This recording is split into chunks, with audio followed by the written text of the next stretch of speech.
Saudara-saudari, marilah kita mendengarkan renungan dengan judul Itu Tuhan, yang berdasarkan pada Injil Yohanes bab 21 ayat 7. Maka murid yang dikasihi Yesus itu berkata kepada Petrus, "Itu Tuhan." Ketika Petrus mendengar bahwa itu adalah Tuhan, maka ia mengenakan pakaiannya, sebab ia tidak berpakaian, lalu terjun ke dalam danau. Dalam nama Bapa dan Putra dan Roh Kudus. Amin. Saudara-saudari terkasih dalam nama Tuhan Yesus Kristus. Hari ini adalah hari Minggu Paskah ketiga.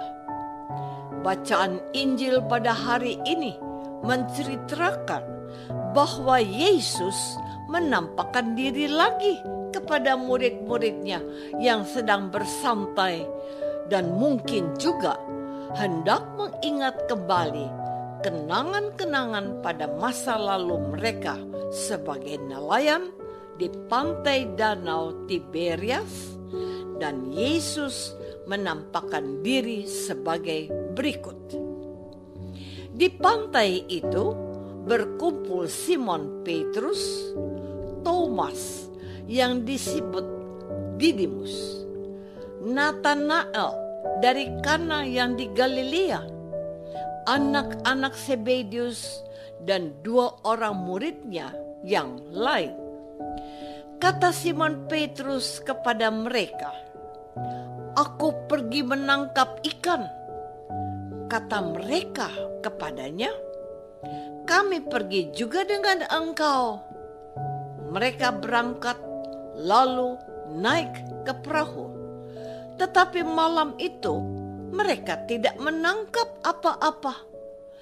Ketika hari mulai siang, Yesus berdiri di pantai. Akan tetapi murid-murid itu tidak tahu bahwa itu adalah Yesus. Kata Yesus kepada mereka, "Hai anak-anak, adakah kamu mempunyai lauk pauk?" Jawab mereka, "Tidak ada." Maka kata Yesus kepada mereka, "Tebarkanlah jalamu di sebelah kanan perahu, maka akan kamu peroleh." Mereka menebarkannya, dan mereka tidak dapat menariknya lagi karena banyaknya ikan. Saudara-saudari terkasih, dalam kisah penampakan Tuhan Yesus seperti yang kita baca dalam Injil hari ini, memperlihatkan kepada kita bagaimana sikap Petrus yang tidak lagi mengenal Yesus. Maka ketika murid yang dikasihi Yesus itu berkata kepada Petrus, "Itu Tuhan," Petrus langsung terjun ke dalam danau. Sementara murid-murid yang lain datang dan menghela jala yang penuh ikan itu. Ketika mereka tiba di darat, mereka melihat api arang dan di atasnya ikan dan roti. Kata Yesus kepada mereka, "Bawalah beberapa ikan yang baru kamu tangkap itu." Setelah membakar ikan-ikan itu, Yesus berkata kepada mereka, "Marilah dan sarapanlah." Tidak ada di antara murid-murid itu yang berani bertanya kepadanya, "Siapakah engkau?" Sebab mereka tahu Yesus adalah Tuhan. Yesus juga mengambil roti dan memberikannya kepada mereka. Demikian juga ikan itu. Itulah ketiga kalinya Yesus menampakkan diri kepada murid-muridnya sesudah ia bangkit dari antara orang mati. Saudara-saudari terkasih, kematian Yesus yang sangat mendadak dan disertai oleh berbagai kejadian yang terjadi di luar jangkauan akal budi manusia telah meninggalkan kesedihan dan keputusasaan bagi para murid Yesus. Kesedihan dan keputusasaan membuat Simon Petrus dan para rasul mencari sesuatu yang baru, yang tidak hanya mampu menghibur hati mereka yang sedang gundah gulana, tetapi juga memberikan sebuah harapan untuk masa depan mereka. Kita mengetahui bahwa sejak para murid memutuskan menjadi pengikut Yesus, para murid sudah kehilangan segala-galanya, termasuk keluarga dan pekerjaan. Pada saat Yesus masih bersama mereka, kehilangan keluarga dan pekerjaan tidak terasa, sebab Yesus memberikan mereka kepastian dan jaminan masa depan yang cerah. Namun semua berbeda ketika Yesus meninggal dengan cara yang tidak biasa dan sangat mendadak.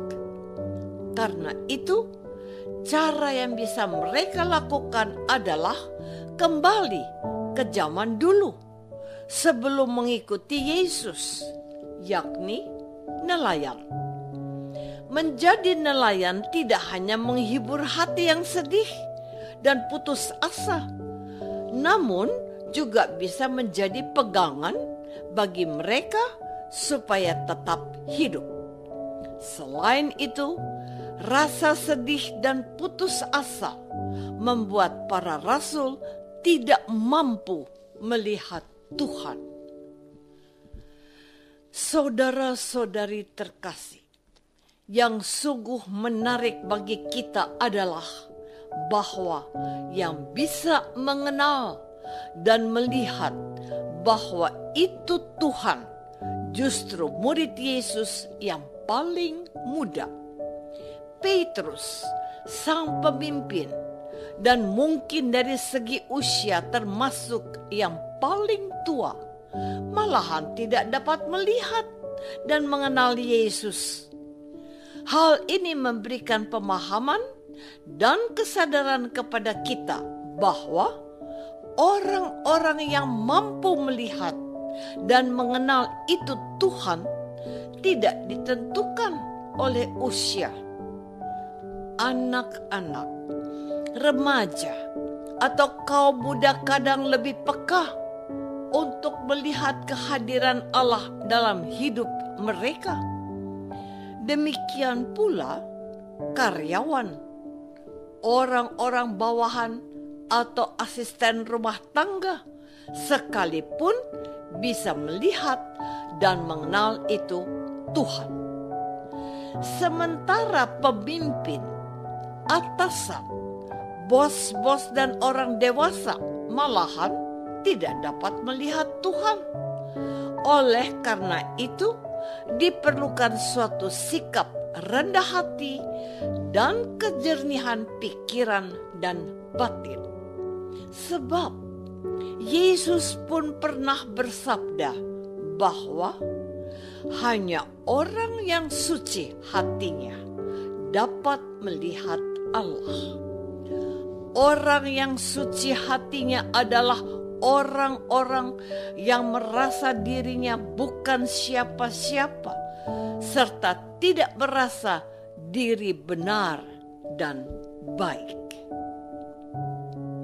Apakah selama ini kita sudah memiliki kepekaan melihat dan mengenal bahwa itu Tuhan, atau kita menutup pintu hati kepada Tuhan? Marilah kita berdoa.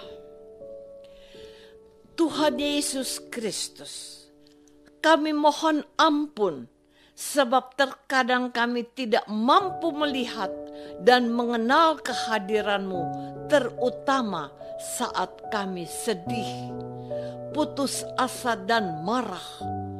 Semoga kuasa Roh Kudus-Mu membuka mata iman kami, sehingga kami dapat mengenal kehadiran-Mu dalam hidup kami.